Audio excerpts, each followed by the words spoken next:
شكرا يا ربي شكرا، هديت قلبي شكرا، نورت دربي شكرا.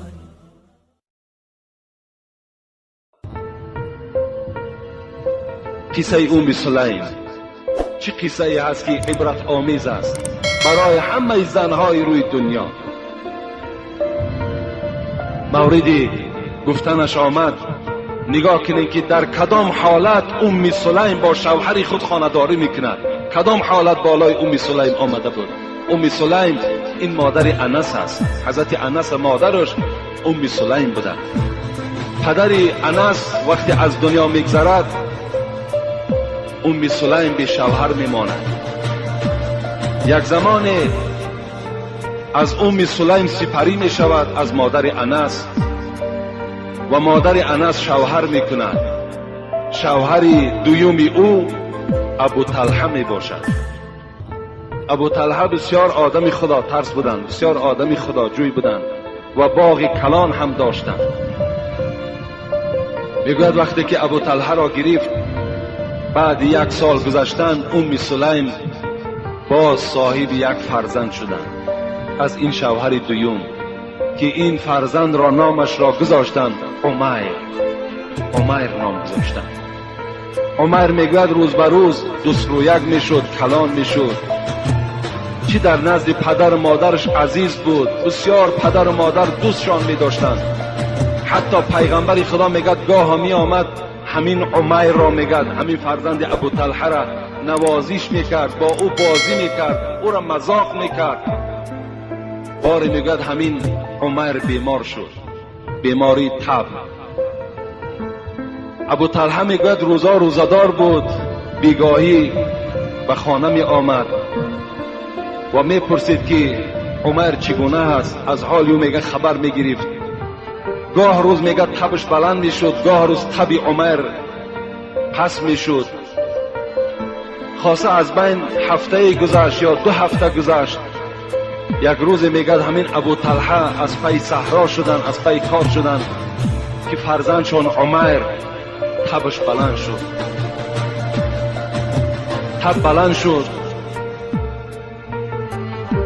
و مادرش ام سلیم اطراف فرزندش میدوید، دوایی میکرد، دوستداری میکرد، آب خنک می آورد. لیکن قضای الهی بوده است، عمیر از دنیا میگذرد. میگفت قسم بیگاه بود، آمد ابو طلحه بود.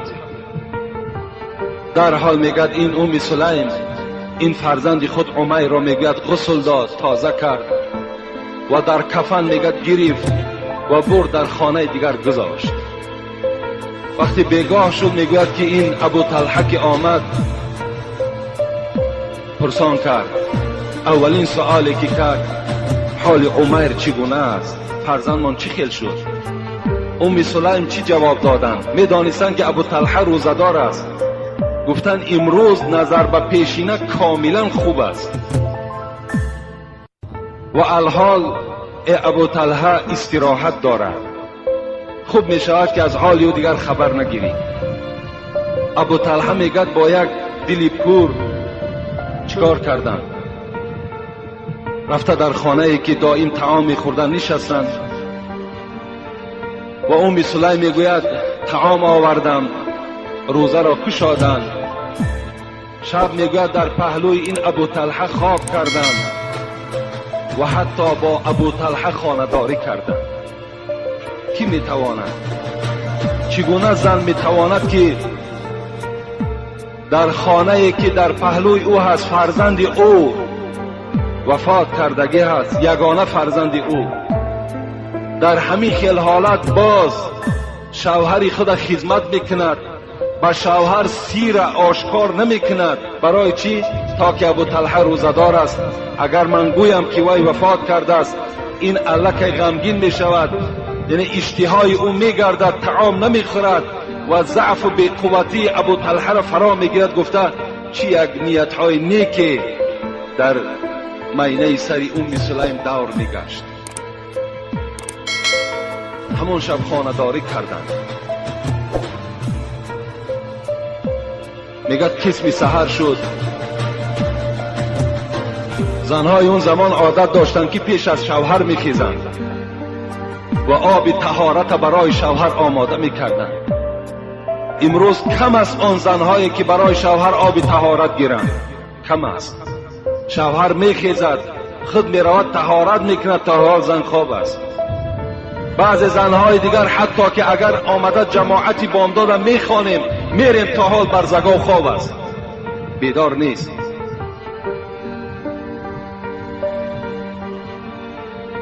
اونها این عادت نداشتند، در حال میگد بیدار شدند، از پهلوی شوهر خیستند، به نیت آب طهارت خیستند.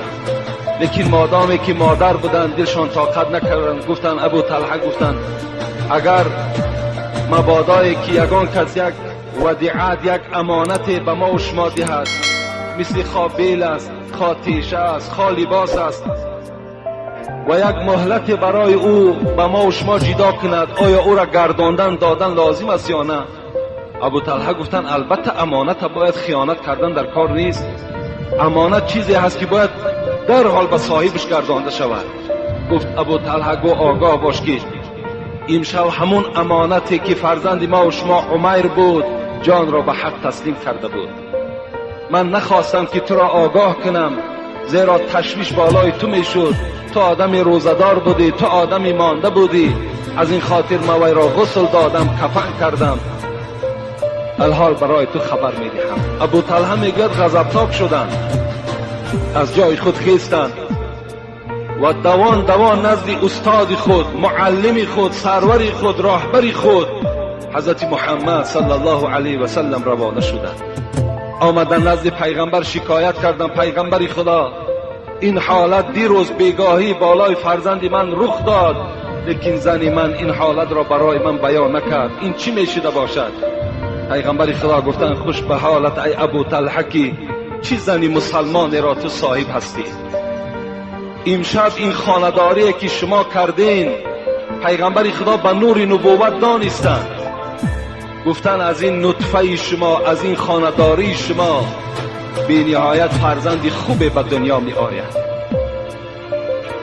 صحابه ها حکایت میکنند که وقتی پیغمبر از دنیا گذشتند این زن فرزند را تولد کرد به نام عبدالله، که بعد این عبدالله میگوید باز 8 بچه دیگر تولد شد، 9 بچه شدند که همه اینا حافظ قرآن بودند. همه این به خاطر چی آمد؟ به خاطر احترام شوهر آمد، احترام ام سلیم از برای شوهرش آمد. این 9 تا حافظ قرآن، این هزل نیست، این شوخی نیست. خداوند با همون زن نصیب میگرداند که اگر احترام شوهر داشته باشد، با قدر شوهر میرسیدگی باشد. چگونه زنهای خوبی بودند، چگونه زنهایی بودند که با شوهرهای خود این گونه معامله ها را میکردند.